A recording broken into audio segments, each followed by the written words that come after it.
चले कहाँ चले?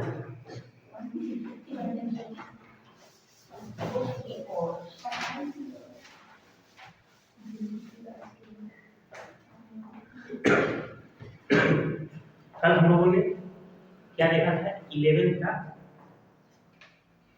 कंटेंट देखा था, विषय सूची देखा था। 11th का विषय सूची देखा था। कितने चैप्टर थे? 22। क्या अगर कोई भी चैप्टर का नाम बोलूं तो उसके अंदर क्या पढ़ना है इतना कुछ बता सकते हैं? कल बताया था।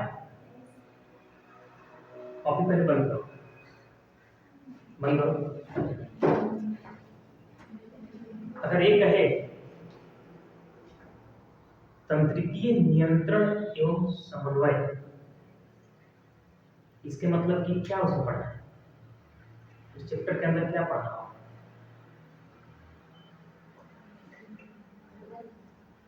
तंत्रिकीय नियंत्रण एवं समन्वय, इस तंत्रिका तंत्र के बारे में पढ़ना। अगर कोई अच्छी बात है। दूसरी चीजें कि अगर कोई बड़ा ऑडियंस पढ़ना हो तो कौन सा ऑडियंस पढ़ना है उसमें? बुक आप लोगों ने खोला था क्या ऐसे? नहीं, किसी ने नहीं देखा ना? पढ़ाया देखा आपको अनुभव कराया कि आपने बुक देखा नहीं, बुक में बहुत कुछ दिया हुआ है, इसके बावजूद भी नहीं देखे हो। उसमें खोपड़ी के बारे में पढ़ा था कि मस्तिष्क के बारे में। लास्ट चैप्टर का नाम क्या था? लास्ट चैप्टर, पहला चैप्टर का नाम क्या था? जीव जगत। जीव जगत में क्या पढ़ना था? यस, सजीव और निर्जीव में विभेद करना था अपना लॉजिक से। ठीक है, ये चीज सजीव में होता है, ये चीज निर्जीव में नहीं होता है। दूसरी चीज है कि जीव जगत का वर्गीकरण क्या है। वर्गीकरण में हम लोगों ने एक चीज देखा था क्या? यही कॉफी के साथ जीएस। जीएस मतलब जनरेशनली पढ़ना। कॉफी का मतलब क्या था? एक क्लास था। ठीक है, क्लास एक था ऑर्डर, और एक क्या था? फैमिली, और एक क्या था? जीनस। जीनस और एक क्या था? स्पीशीज। और इससे भी अगर हम बात करें आगे, इसके भी आगे ऊपर होता है क्या चीज?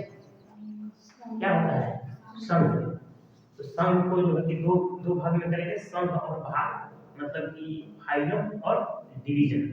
तो फाइलम जो ग्रंथियों के लिए कहते हैं और डिवीजन पौधों के लिए कहते हैं। तो इसमें आप कह सकते हो क्या चीज? एक है फाइलम और दूसरा है डिवीजन। डिवीजन, और इसके भी ऊपर अगर इधर जगह होता तो हम क्या लिखते? किंगडम। किंगडम या जगत लिख देता हूं, जगत।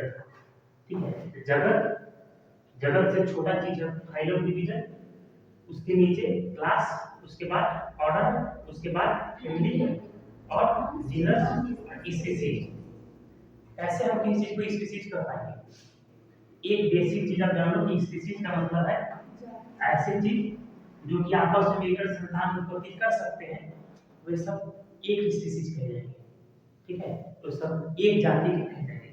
जैसे मान लो कि स्नेक, सांप की बात करें तो क्या क्या सभी प्रकार के सांप एक दूसरे से संतान की उत्पत्ति कर सकते हैं क्या? नहीं कर सकते। मतलब कि सांप में जातियों की संख्या बहुत ज्यादा है, जातियों की संख्या बहुत ज्यादा है। लेकिन सभी मनुष्य जो है कि मनुष्य की बात करें तो मनुष्य बच्चा पैदा कर सकते नहीं कर सकते? कर सकते हैं। चाहे वो अमेरिका का हो, अफ्रीका का हो, इंडिया का हो, कहीं का भी हो, अगर मिलकर चाहे संतान की उत्पत्ति करना चाहे तो कर सकते हैं। मतलब मनुष्य की जाति एक है, स्पीशीज जो है कि एक ही है, जबकि सांप में कई स्पीशीज भी है। बात क्लियर हुआ? एक ही ऐसे सीक्वेंस में याद रहेगा क्या? रहेगा। सबसे ऊपर क्या है? जगत। जगत के बाद फाइलम, मतलब कि संघ या भाग, इसके बाद क्लास। इसका हिंदी क्या था? इस पर लिख देता हूं हिंदी, संघ या फिर भाग। ठीक है, जैसे मैथमेटिक्स पढ़ने के लिए आपको 1 2 3 होना जरूरी, 1 2 3 आना चाहिए, जोड़ घटा गुणा पढ़ना चाहिए। ठीक है, ठीक उसी प्रकार से अगर आपको बायोलॉजी पढ़ना है तो ये सब इतना बेसिक चीज है कि आना ही चाहिए। फिर वो है ए सन ऑफ ए भाग, सी मतलब क्लास, क्लास बोले तो हिंदी में इसको वर्ड, और ऑर्डर, ऑर्डर के लिए क्या लिखेगा घर, और फैमिली कुल,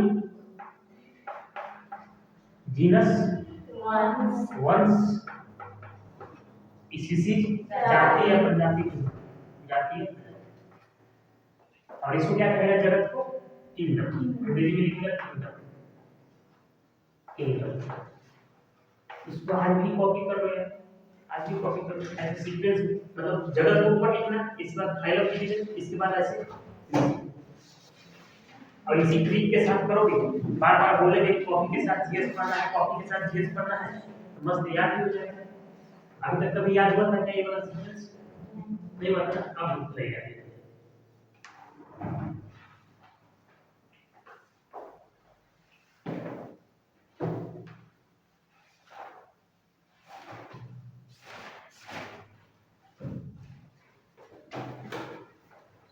अभी मैं 11th के लिए वीडियो अपलोड करना शुरू करूंगा। ठीक है, अगर आप 12th में नहीं पढ़े हो तो पछतावा की कोई बात नहीं है, आप पढ़ सकते हैं, थोड़ा सा आपको समय देना होगा, मल्टीमीडिया मोबाइल से थोड़ी चाहिए।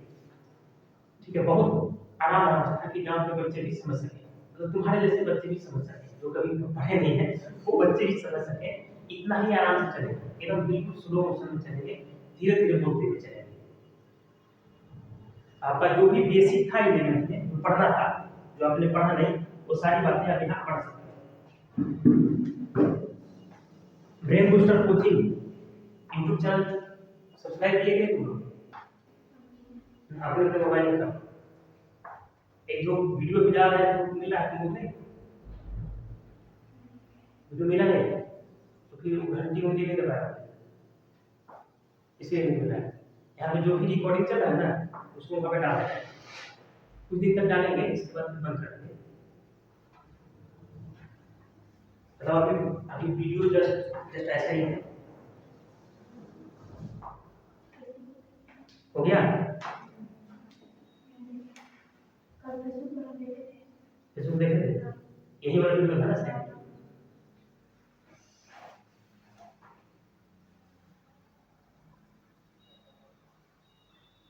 मिटाने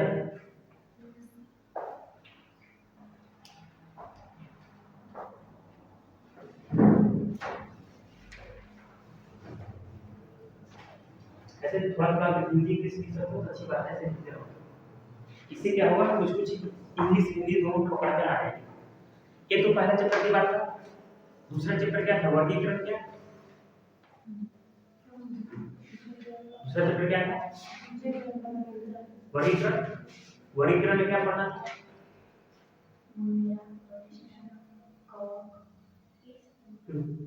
5 जगत का मतलब वर्गीकरण करना था ना। किसने किया था? एक नंबर का क्वेश्चन पूछता है, एक नंबर पूछता है, अरस्तु ने सिर्फ और सिर्फ वनस्पति और प्राणी के बारे में बोला था।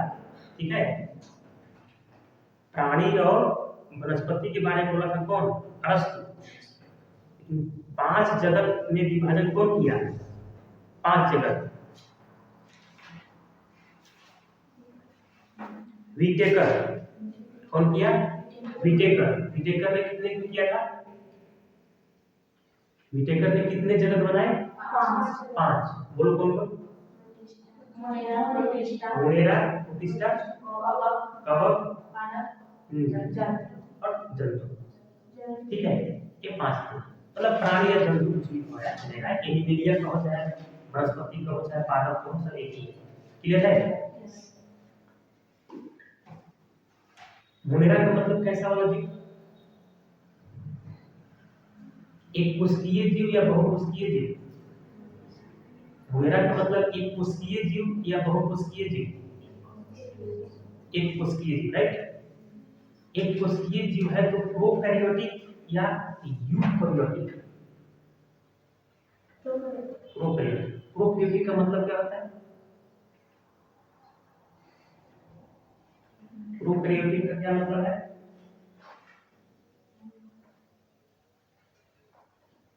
बोलो। प्रोकैरियोटिक का मतलब जिसमें केंद्रक झिल्ली नहीं पाए जाते हैं। प्रोकैरियोटिक में केंद्रक झिल्ली प्रोकैरियोटिक बोला है। प्रोकैरियोटिक में केंद्रक झिल्ली नहीं पाए जाते हैं, ठीक है, जबकि यूकैरियोटिक में केंद्रक झिल्ली पाए जाते हैं, ठीक है। तो ये मोनेरा समझ में आ गया। प्रोटिस्टा का मतलब कैसा है? प्रोटिस्टा प्रोटिस्टा जगह कैसा है? बोलो। प्रोटिस्टा एक कोशिकीय या बहुकोशिकीय? जी नहीं, प्रोटिस्टा भी आपका एक कोशिकीय है। प्रोटिस्टा भी एक कोशिकीय। अब बताना है कि प्रोकैरियोटिक या फिर यूकैरियोटिक। अब सब में एक ही चलेगा। यूकैरियोटिक। यूकैरियोटिक का क्या मतलब है? केंद्रक झिल्ली पाए जाते हैं। यस, केंद्रक झिल्ली पाए जाते हैं। अब केंद्रक झिल्ली पाने का मतलब क्या होगा कि जो केंद्रक है, जो नाभिक है, जो सेंट्रल एरिया है, वो अलग होगा कोशिका में और बाकी चीज अलग होगी, सेपरेटेड होगा। अच्छा जी, सेपरेटेड होगा। ये अलग केंद्र वाला अलग दिखाई देगा और बाकी वाला अलग दिखाई देगा। केंद्रक झिल्ली होने का मतलब ये है, ठीक है। अब बताओ कि कवक, कवक कैसा? एक कोशिकीय या बहुकोशिकीय? कवक का मतलब एक कोशिकीय या बहुकोशिकीय? बहुकोशिकीय। मोनेरा एक कोशिकीय था, प्रोटिस्टा एक कोशिकीय था, और इसके बाद जो भी दुनिया में बचे वो सब बहुकोशिकीय। कवक कैसा है? बहुकोशिकीय। कैसा रहेगा? प्रोकैरियोटिक या यूकैरियोटिक? यूकैरियोटिक। इसी प्रकार से वनस्पति और प्राणी सबके सब क्या है? बहुकोशिकीय जीव हैं, सब के सब यूकैरियोटिक, ठीक है। यूकैरियोटिक का मतलब क्या होता है? उसका केंद्रक झिल्ली, उसमें केंद्रक झिल्ली पाए जाते हैं, या हम कह सकते हैं उसका केंद्रक बाकी जो कोशिका द्रव्य है उससे अलग रहेगा, अलग एक अपना घर होता है। क्लियर है? ये जगत किसने बनाया? 5 जगत किसने बनाया? व्हिटेकर। Whittaker, okay, right.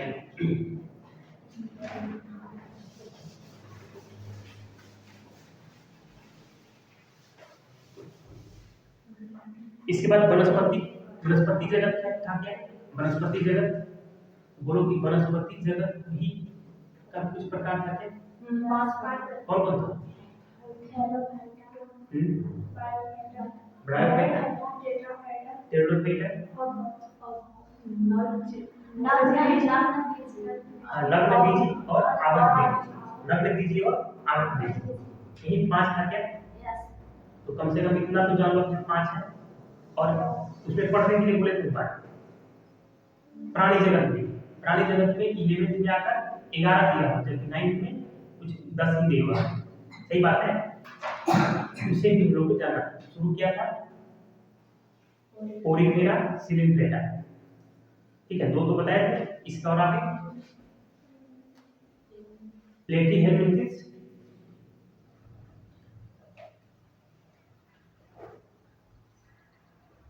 नहीं, अरे कार्डेटा, प्लेटीहेलमिंथिस, उसको पढ़ लो, ठीक है। वो जो एक पूरा टेबल दिया हुआ है, उस टेबल को 1-2 बार पढ़ के आइए। इस बार उस टेबल को हम याद करवा देंगे, जुगाड़ से याद करवा देंगे, याद करने का कोशिश करो आप।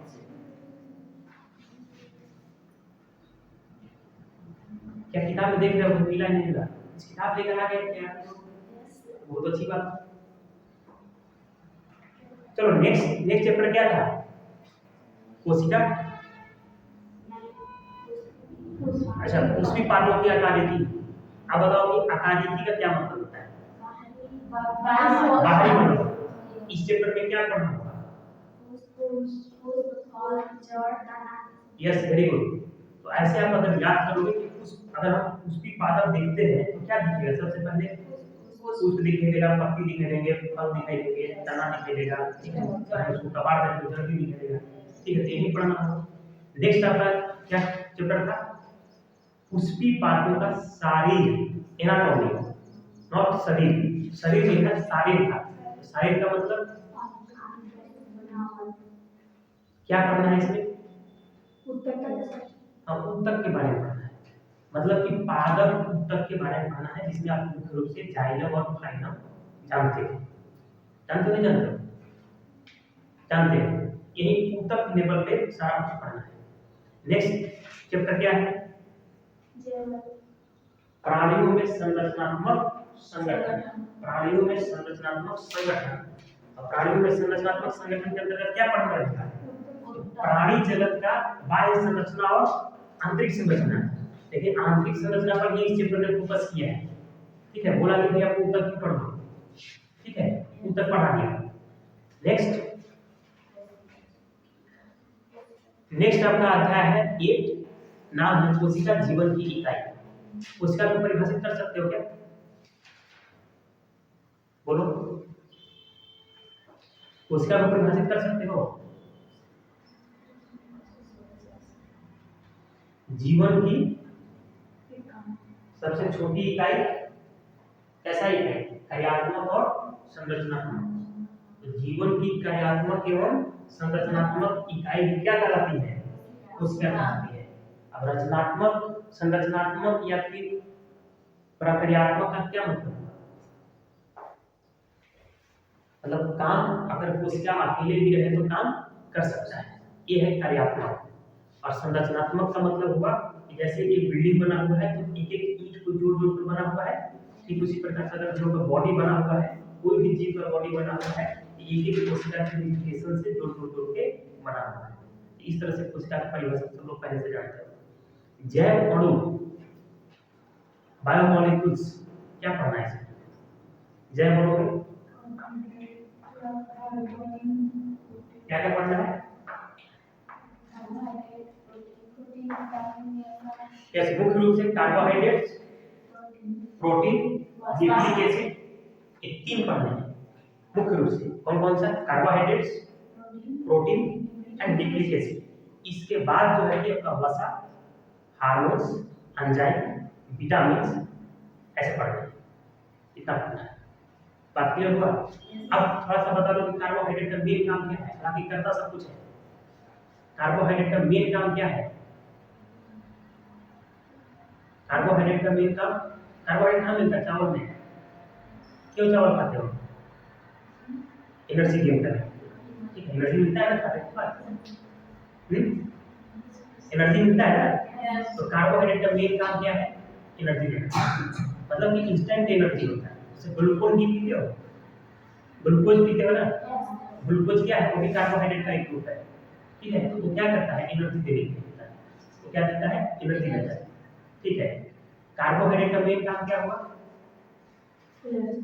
एनर्जी देना, ऊर्जा। इसके बाद पढ़ना हम लोग प्रोटीन। प्रोटीन का क्या काम है? Amino acid. प्रोटीन को क्या बोलते हैं? Amino acid. प्रोटीन का मेन काम, तो जो जिम करने जाते हैं, जिम जाते हैं ना, वो लोग एक्स्ट्रा प्रोटीन खाता है, जानते हो? मतलब अगर मान लो ऐसा कुछ कट्टा ना निकालना है ऐसा, ठीक है, तो प्रोटीन का एक्स्ट्रा फैट हम लोग खाना शुरू करता है।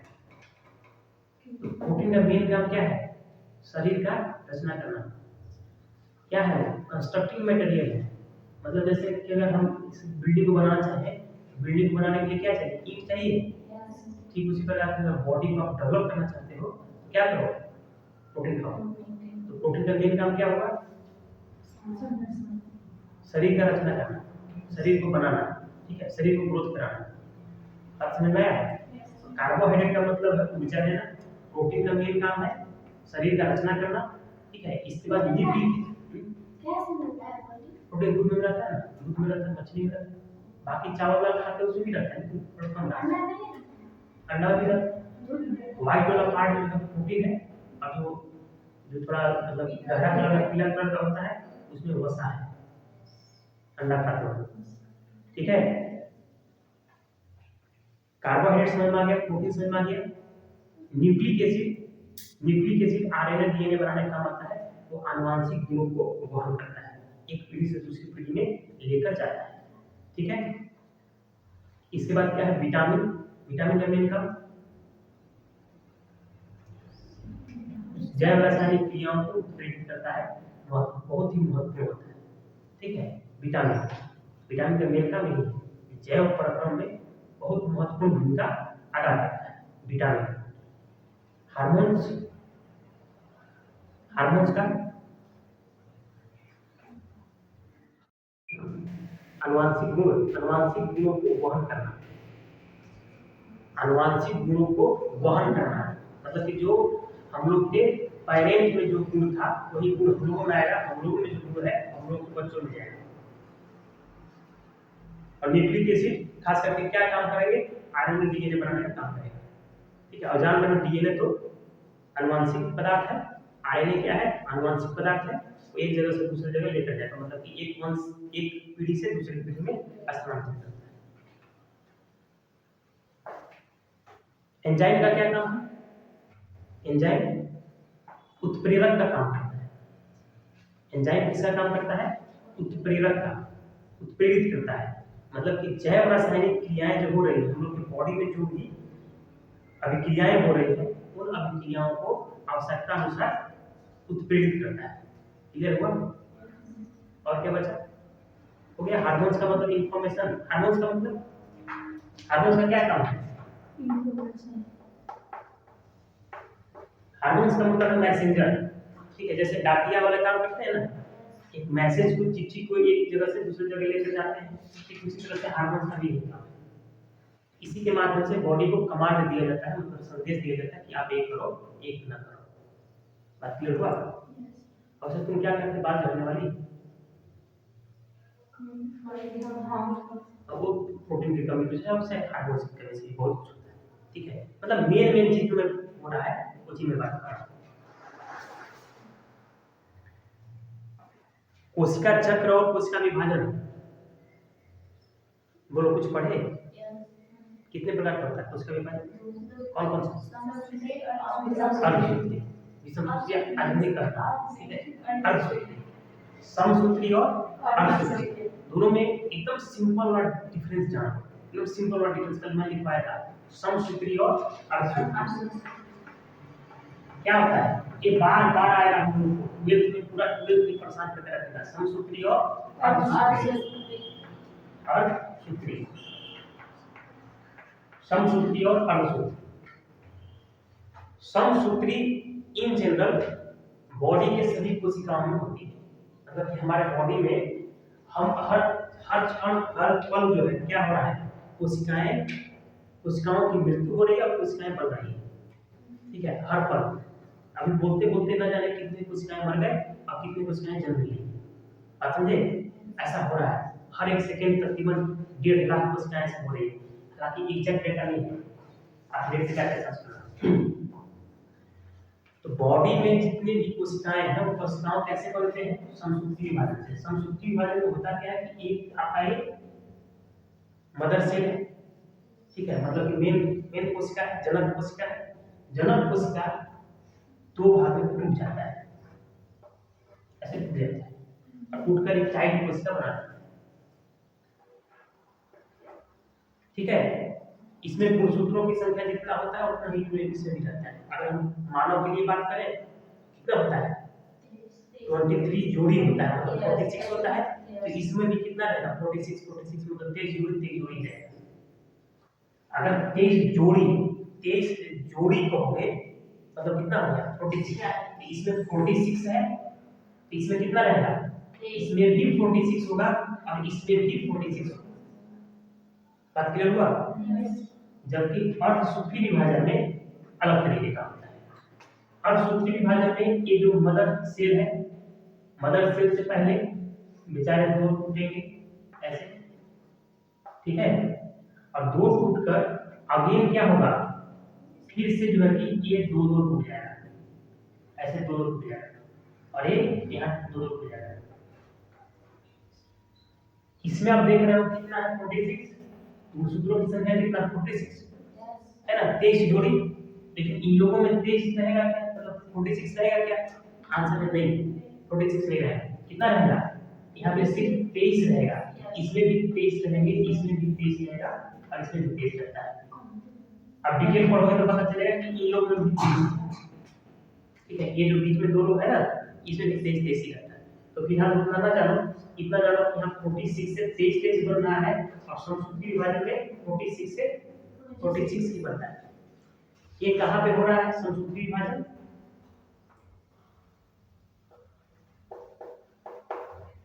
शरीर की कोशिकाओं में,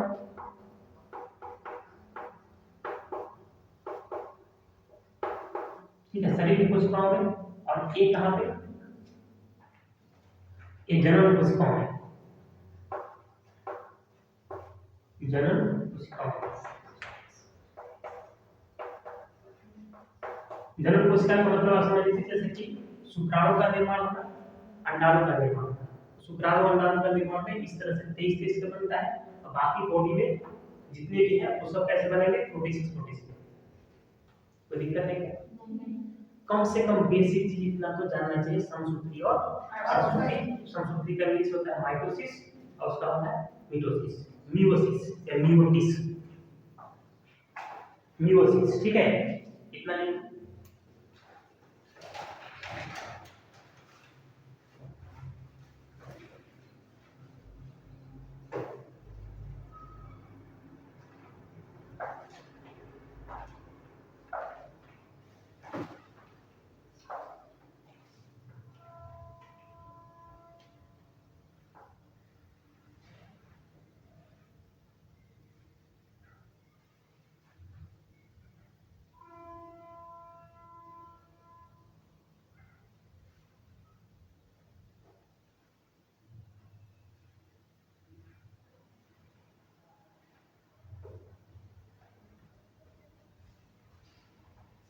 हो गया?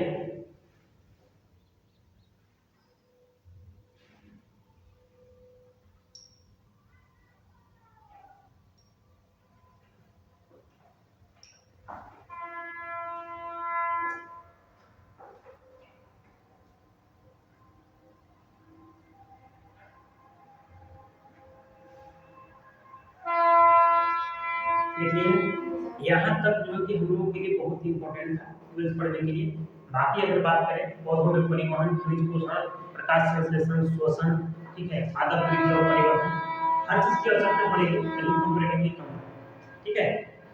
और मानव शरीर विज्ञान में जो आप अध्याय 16 से देख रहे हो, पाचन और शोषण, शोषण गैसों का विनिमय, शरीर द्रव तथा परिसंचरण, उत्सर्जित उत्पाद। अच्छा इसमें थोड़ा थोड़ा बता दो, थोड़ा थोड़ा बताओ।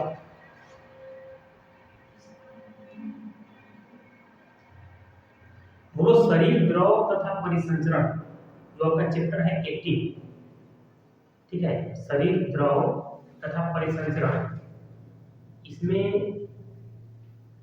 शरीर का कौन सा ऑर्गन, कौन सा अंग के बारे में पढ़ना है? Yes, very good. मतलब हृदय का बीमारी का चैप्टर होगा और हृदय के बारे में नॉलेज लेना चाहते हो तो कौन सा चैप्टर पढ़ोगे? शरीर द्रव तथा परिसंचरण, ठीक है। अगर मान लो दिमाग ही खराब हो गया तब कौन सा चैप्टर पढ़ोगे? अगर दिमाग खराब हो गया तो कौन सा चैप्टर पढ़ोगे? मतलब कि दिमाग के बारे में अगर जानना चाहते हो तो कौन सा चैप्टर पढ़ोगे? यस, तंत्रिकीय नियंत्रण एवं समन्वय।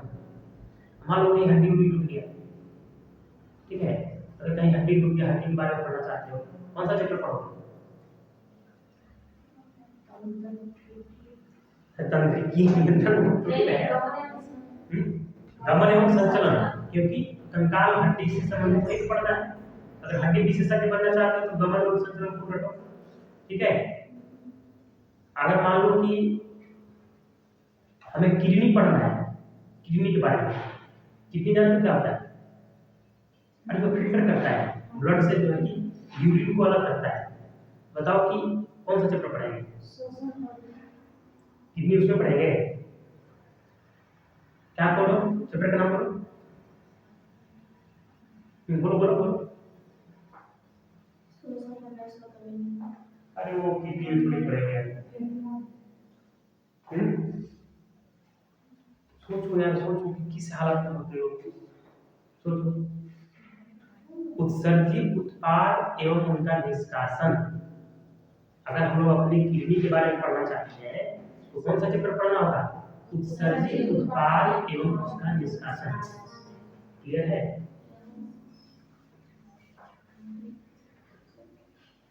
और मान लो हार्मोन्स के बारे में पढ़ना है, हार्मोन्स, तो हार्मोन्स के बारे में कहाँ पढ़ने को मिलेगा? या अग्नाशय के बारे में पढ़ना है, थायराइड के बारे में पढ़ना है, हालांकि अलग अलग जगह पे मिलता है, ठीक है। फिर भी अगर हार्मोन्स के बारे में पढ़ना है, ग्रंथि के बारे में पढ़ना है, कौन सा चैप्टर पढ़ना है? यस, रासायनिक समन्वय एवं क्लियर है। देख कर इसे मुझे बहुत थोड़ा क्यों ऐसे 2 दिन चर्चा का भी कुछ याद रहेगा, कुछ जिंदा रहेगा, ठीक। आज हम लोग 12th का इसी तरह से इसको समाप्त करें कंटेंट, और नेक्स्ट दिन जब भी बायो क्लास होगा, मतलब कि नेक्स्ट फ्राइडे सैटरडे को, तो सीधा हम चैप्टर पे आएंगे और चैप्टर को पढ़ाना शुरू करेंगे। क्लियर रहेगा? तो 2 दिन हम लोग का ऐसे समय विषय सूची पे जा रहा है, वैसे बीच बीच में कई बार विषय सूची पढ़ाएंगे, कई बार, 1000 बार विषय सूची चलता रहेगा, ताकि विषय सूची से आप कनेक्ट कर सको सारी थ्योरी को। यहाँ एक चैप्टर है तो इस चैप्टर में क्या रहेगा, इस चैप्टर में कौन सा सब टॉपिक रहेगा, ठीक है, उसके अंदर क्या क्या चीजें बातें रहेंगी, और एग्जाम के टाइम में सिर्फ क्या पढ़ना होगा, विषय सूची। सिर्फ विषय सूची पढ़ो, एग्जाम में चलो 5 मिनट का समय लगेगा विषय सूची पढ़ने। इस स्तर पे हम लोग को जाना है, तब जाकर आप बेहतरीन कर पाओ। समझ पा रहे हो? 12th का बुक तो किसी के पास है ही नहीं है ना? फिर कैसा होगा? अरे डाउनलोड करने के लिए सिखाया है, कुछ करना नहीं है, गूगल में जाओ, ठीक है, एनसीईआरटी बुक लिखो, तो वो लेकिन अलग करके दिखाते हैं।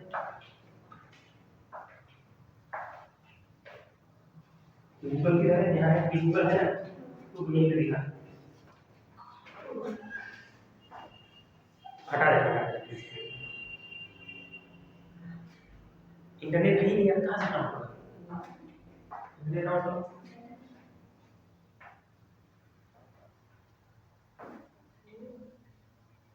तो सिंपल गूगल में जाओ, इतने इतने पेज खोल कर तो क्या करेगा, सही करना है, ये 3 पेज खोल कर तो गूगल क्रोम में बिल्कुल चल रहा है, कहाँ से सुना है, तो गूगल में गए, क्या करना है, आप एनसीईआरटी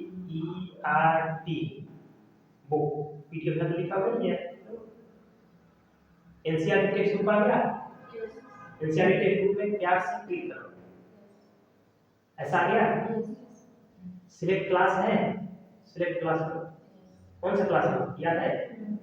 12th है, ठीक, 12th। इसके बाद कौन सा सब्जेक्ट, बायोलॉजी चाहिए, बायोलॉजी करो। इसके बाद अब देखो कि बायोलॉजी चाहिए कि जीव विज्ञान चाहिए, तो हिंदी तुम लोग पढ़ते हो, जीव विज्ञान चाहिए ना, तो जीव विज्ञान से जाकर क्लिक करो, हो गया। यहाँ गो करने के लिए बोल रहा है, गो करो, पूरे चैप्टर आ गए, आ गया ना। मान लो कि हमें डाउनलोड करना है, तो डाउनलोड कर देगा, ये मैं डाउनलोड कर दिया, डाउनलोड होने लगा, डाउनलोडिंग फाइल्स। अब देखते हैं डाउनलोड करता है, डाउनलोड हो गया, फाइल डाउनलोड, ओपन करें, ये देखो ये डाउनलोड हुआ है जस्ट नाउ, इसको क्लिक करो, can't open file, file open नहीं हुआ, मतलब कि इसको क्या चाहिए, एक और जो है सॉफ्टवेयर चिप,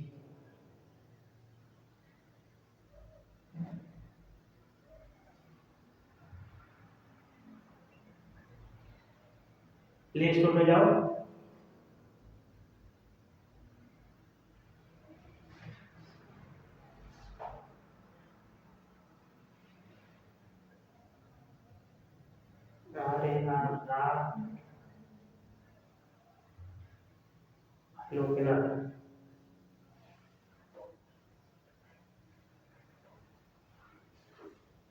तो भाई चिप आ रहा है ना, ZIP, ZIP जहाँ जहाँ भी लिखा हुआ है, इस सबको क्या करो, डाउनलोड कर लो, मतलब किसी एक को है, कहने का मतलब किसी एक को डाउनलोड कर लो। तो इसमें अजीब 4.3 है, चलो मैं इसी को, इसका क्या हालत है, इसको कर लिया, 20 MB का है, जीप मास्टर जीप RAR, चलो हो गया इसमें, तो डाउनलोड कर लिए, ठीक है, शेयर पे उसमें जाके इसको डाउनलोड करो।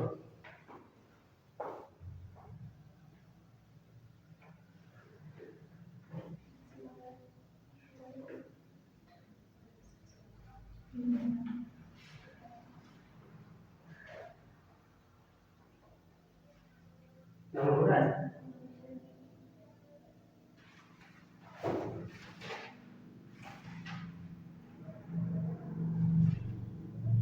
इसका पासवर्ड चले फिंगरप्रिंट वाला है क्या? फिंगर वाला है उसको लगा सकते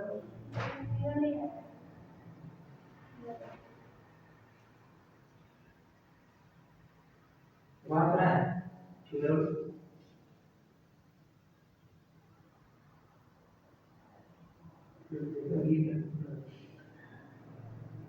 नहीं लगा है।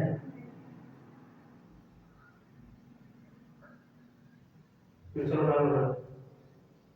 डाउनलोड हो रहा है जो उसको ओपन कर दे।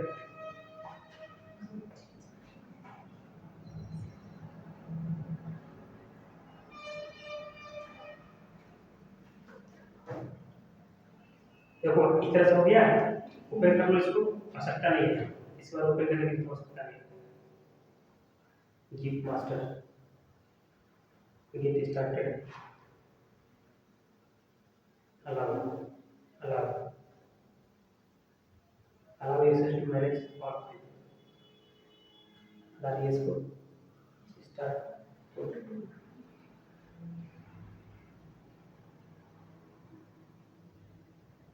अब देखो यहाँ पे डाउनलोड कर रखे थे, अब इसको ओपन करें तो ओपन हो जाएगा।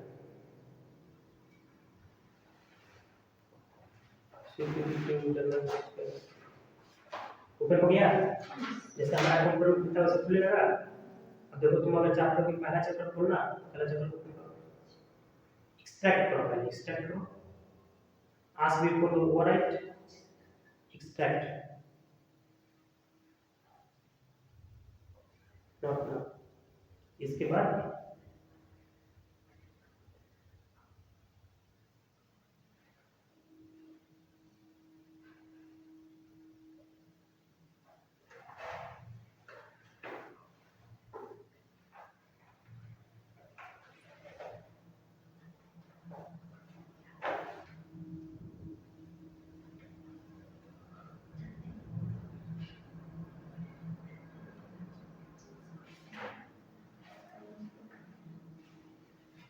वीडियो एडिटर तो होगा ना।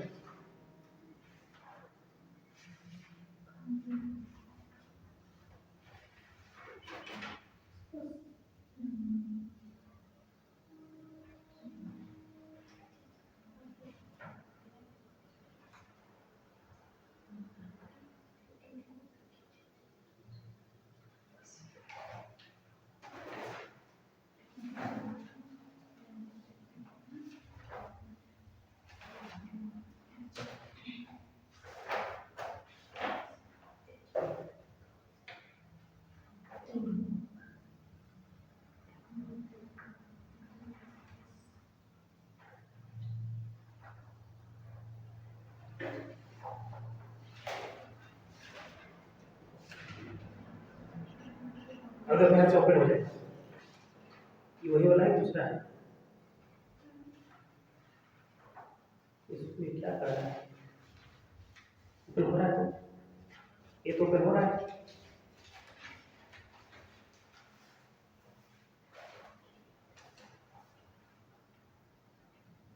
देखो वो एक्सट्रैक्ट करके कहीं और गया होगा, ठीक है, उस फाइल खोजोगे, खोजने के बाद वहां से ओपन करो तो ओपन हो जाएगी। नहीं हो तो कैसे बताना, ये आसानी से खुलना चाहिए। क्यों नहीं खुला है, मैं ही सेव करूँ, ठीक है, एक्सट्रैक्ट किया होगा मैं सेव करूँ। हम लोग को एक ग्रुप में डाल देते हैं, ठीक है, एक व्हाट्सएप ग्रुप में डाल देते हैं और उसका वीडियो कॉल देते हैं, ठीक है। तुम लोग का नंबर, तुम्हारा कोई नंबर नहीं है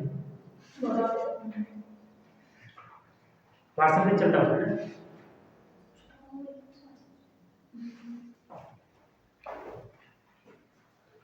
ठीक है, चलो यार देखते हैं पहला चैप्टर। पहला चैप्टर क्या है, जीरो में जर्नल। एकदम थोड़ा थोड़ा शॉर्ट शॉर्ट में जान लेते हैं, इस बार नेक्स्ट डे से चैप्टर के पढ़ना शुरू करते हैं। ठीक है, पहला चैप्टर क्या है, समझ लिख लेना है, जीवों में जनन। जीवों में जनन,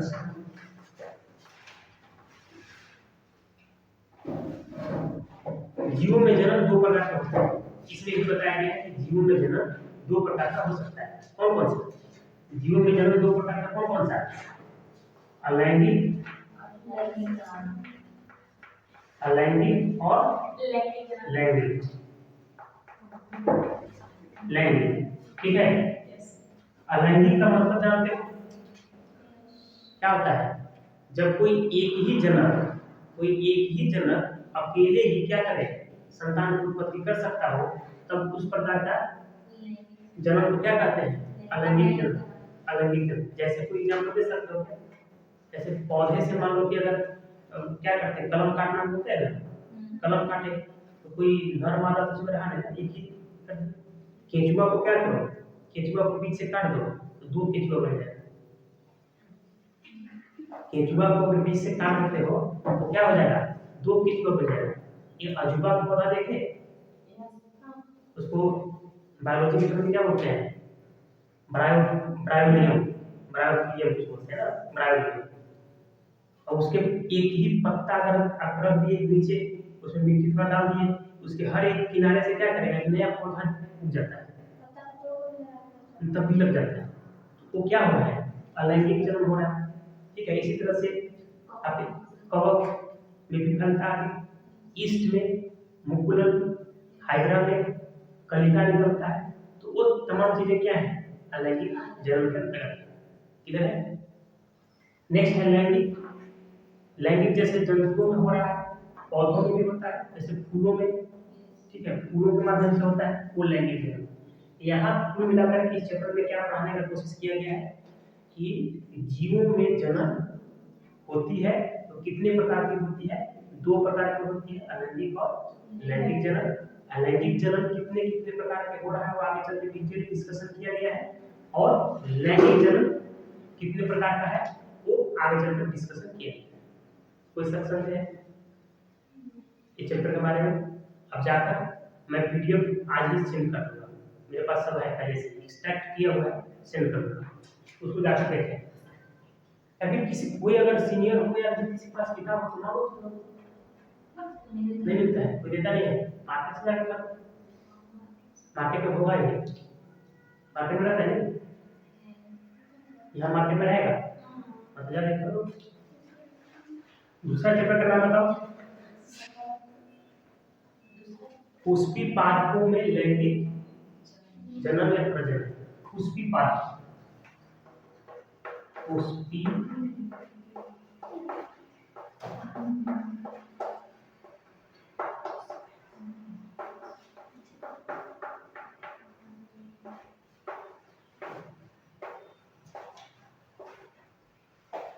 तो पुष्पी पादप बोला है, इसका मतलब क्या है भाई, अपुष्पी पादप भी होते होंगे। अगर पुष्पी पादप की बात कर रहा है इसका मतलब कि अपुष्पी पादप भी होते होंगे, ठीक है, जिसमें फूल खिलता ही नहीं है। ठीक है, हाँ ऐसा होता है, बहुत ऐसे मतलब पादप में वनस्पतियां हैं जिसमें कि फूल नहीं निकलते। ठीक है, पुष्पी पादप लैंगिक प्रजनन। लैंगिक प्रजनन का मतलब अभी भी मैंने बताया कि लैंगिक का मतलब क्या है, जब नर और मादा दोनों मिलते हो, या हम यूं कर सकते हैं कि दो जीव की आवश्यकता पड़ती हो, या हम यूं कर सकते हैं कि नर युग्मक और मादा युग्मक। युग्मक मतलब जानते हो, युग्मक, युग्मक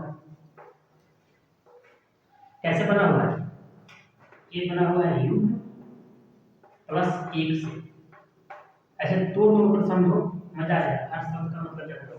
युग्म प्लस एक मतलब कि जोड़ा, दो जोड़ा होना था लेकिन उसमें से एक चीज युग्मक। समझ में आया, युग्मक का मतलब क्या है, युग्म और एक। युग्मक जैसे अगर आप अगर पौधों की बात करें तो पौधों में क्या जानते हो, पुमन में जानते हो, पुमन, पुमन इन जायान, जायान, या आप सिंपल भाषा में समझो तो मनुष्य के लिए शुक्राणु एक युग्मक है और अंडाणु दूसरा युग्मक है। शुक्राणु नर युग्मक है और अंडाणु मादा युग्मक है। इसी तरह से पौधे में पुंगन होता है और जयान। क्लियर है?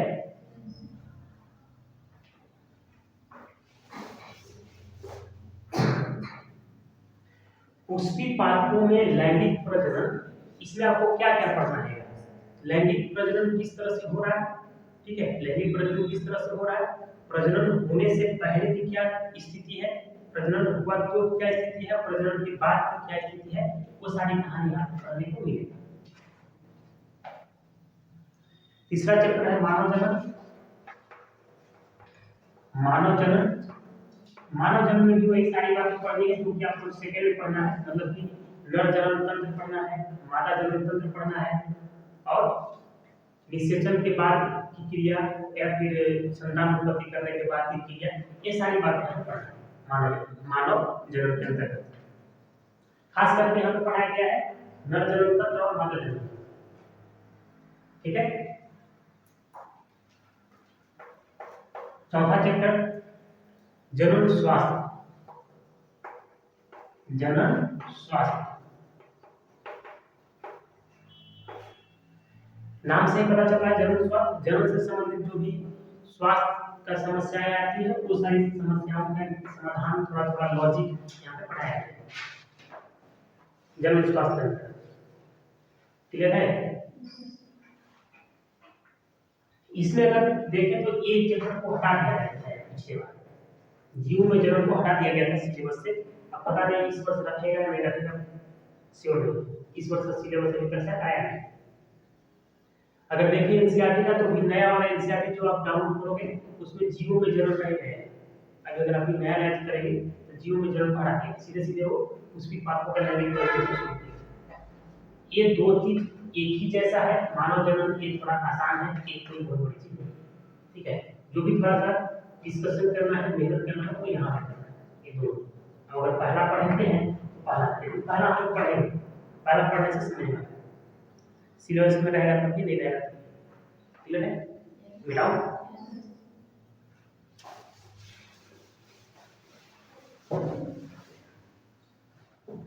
नेक्स्ट चैप्टर है वंशागति तथा विविधता के सिद्धांत।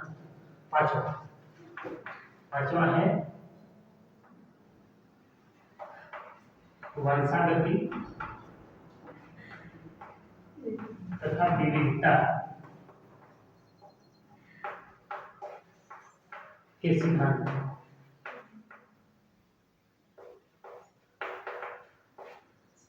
देखो वंशागति में मेंडल का एक्सपेरिमेंट पढ़े हो क्या? मेंडल का प्रयोग वाटर पे जो प्रयोग किया था, बौना लंबा, ठीक है, पीला वाइट, ऐसा सब फूल झुड़ीदार बिना झुड़ीदार गोला, ये तमाम चीजें हम लोग को थोड़ा सा यहाँ पे डिस्कशन करना है वंशागति और विविधता के सिद्धांत। आप लिख लो मेंडल, इस तरह से लिखकर नाम क्या मेंडल, मेंडल का वाटर प्रयोग।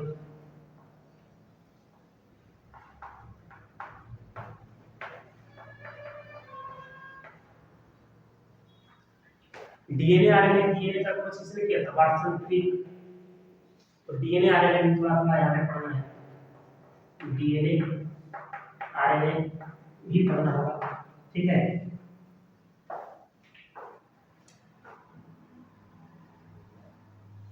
पीढ़ी दर पीढ़ी किस तरह से एक गुण जो है गुण आ रहा है उसी के बारे में हमें डिस्कस करना है फिफ्थ चैप्टर में वंशागति तथा विविधता के सिद्धांत। क्लियर है?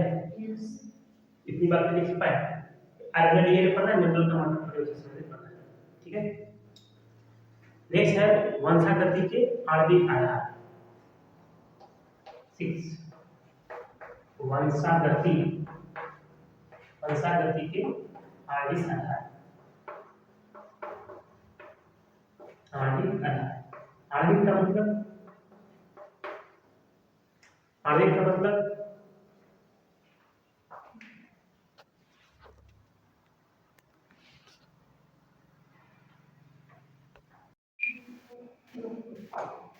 चलो कहाँ तक नोट करते थे? जनन स्वास्थ्य हो गया ना, वंशागति विविधता का सिद्धांत हो गया, ठीक है। वंशागति का आणविक आधार हो गया। आणविक आधार का मतलब वही लेके चलेंगे हम लोग आरएनए डीएनए, ठीक है, मुख्य रूप से आरएनए डीएनए पे लेके चलेंगे और भी बहुत कुछ आएगा।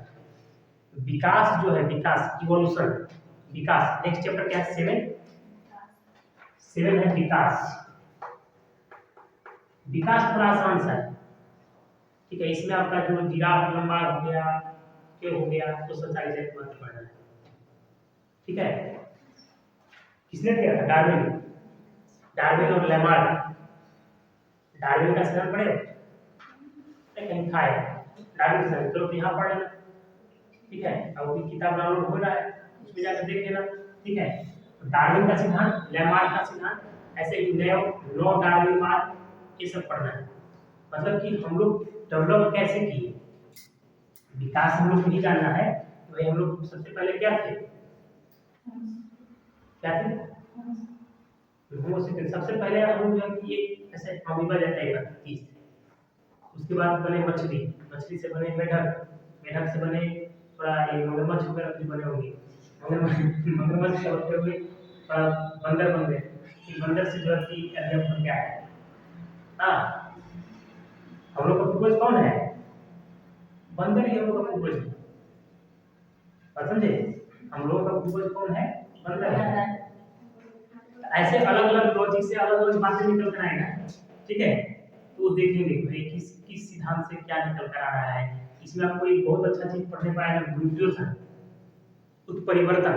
अभी कोरोना काल में कुछ हुए होंगे कि उत्परिवर्तित होकर नया नया वायरस बना दिया कोरोना ने, तो उत्परिवर्तन होता क्या चीज है वो हम लोग यहाँ पे समझेंगे, ठीक है। अगला चैप्टर है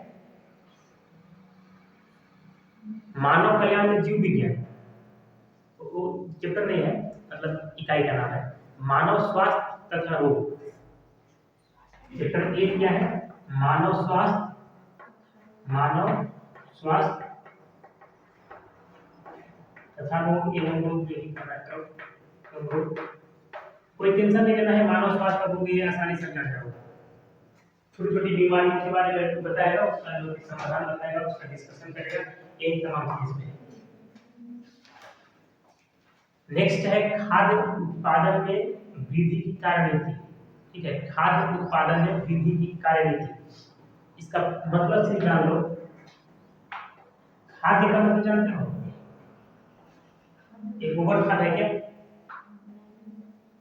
एक खाद्य का मतलब एक खाद्य और एक खाद, दोनों में अंतर है नहीं। एक खाद्य है खाने वाला चीज, और एक खाद है खेत में डालना, ठीक है। खाद्य, खाद्य उसको क्या बोलोगे, खाद्य। इसका सही मतलब कैसे है जानते हो, आधा द और पूरा य। इसको ऐसे लिखें या फिर ऐसे भी लिख सकते हैं, आधा द और पूरा य, वही चीज है खाद्य। खाद्य उत्पादन में वृद्धि, खाद्य उत्पादन, खाद्य उत्पादन में वृद्धि, वृद्धि की रणनीति, की कार्यनीति या रणनीति, कार्यनीति। देखो खाद्य उत्पादन में वृद्धि होना चाहिए, होना चाहिए, होना चाहिए। पहले देखो अगर गेहूं एक कट्ठा में मान लो कि 10 किलो होता था, कार्यनीति, वो मैं खुद लिखा भी कुछ लिख दिया है, कार्यनीति, ठीक है। पहले एक कट्ठा में अगर 10 केजी गेहूं होता था, आज कितना हो रहा है, 50 केजी हो रहा है। कैसे, यही खाद्य उत्पादन हमने क्या किया, रणनीति लगा दी, कार्यनीति लगा दिया, कुछ टेक्नोलॉजी यूज कर ली। ये सब करके हम क्या करेंगे, खाद्य उत्पादन में वृद्धि करेंगे, ठीक है। जैसे मान लो कि कोई भी चीज रख रहे हैं, स्टोर करके रख रहे हैं, खराब हो जा रहा है, तो हो जाता है ना सब करने, जो कुछ भी रखो तो फिर दीमक खा गया, कहीं में कुछ और कीड़े लग गए, वो खत्म हो गया। उस चीज में हम कैसे उसको सुरक्षित रखेंगे, उसके बारे में थोड़ा बातें यहाँ पर कराएगा, ठीक है। बोलो, अरे बैठ के खेलने लगे, चलो नेक्स्ट इतना मेरा दे। यस यस यस, एक और लास्ट लिख देता हूं। अध्याय 10, अध्याय 10 क्या बोलता है, मानव कल्याण में सूक्ष्म जीव, मानव कल्याण में सूक्ष्म जीव। नाम बता सकते हैं एक आप सूक्ष्म जीव का क्या, मानव मानव कल्याण कल्याण में सूक्ष्म जीव में सूक्ष्म जीव बोलो, कोई ऐसे सूक्ष्म जीव है जो कि कल्याणकारी है? कोई ऐसे सूक्ष्म जीव है जो कि हम लोगों के कल्याण करते हैं? बोलो बोलो, कुछ अच्छा सोच रहे हो? कुछ भी नहीं। बहुत सूक्ष्म जीव है, अगर सूक्ष्म जीव ना हो तो हम लोग जिंदा ही नहीं बचते, क्योंकि जो डाइजेशन हो रहा है ना, जो भी खाना खा रहा है डाइजेशन हो रहा है, वो डाइजेशन भी किसके माध्यम से हो रहा है? सूक्ष्म जीव के माध्यम से। दूध से दही बनता है, वो भी क्या करते हैं, कौन बनाता है? सूक्ष्म जीव की वजह से। ठीक है, अगर आप थोड़ा खेतों में काम करते हैं तो मिट्टी क्या हो जाता है, उपजाऊ हो जाते हैं ना, वो भी किसकी वजह से? सूक्ष्म जीव की वजह से। समझे? ये अरहर या जितने भी फलीदार है, जितने भी दाल दाल वाले चीज है, ठीक है, वो सारे दाल वाले चीज में क्या होता है? सूक्ष्म जीव की वजह से ही उसमें नाइट्रोजन वगैरह का नाश्ता और एना बिना ये सब मिलकर जो है क्या करते हैं, नाइट्रोजन का स्थिरीकरण करते हैं।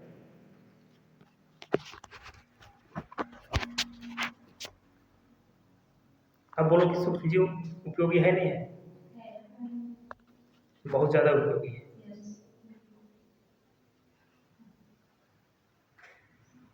ठीक है,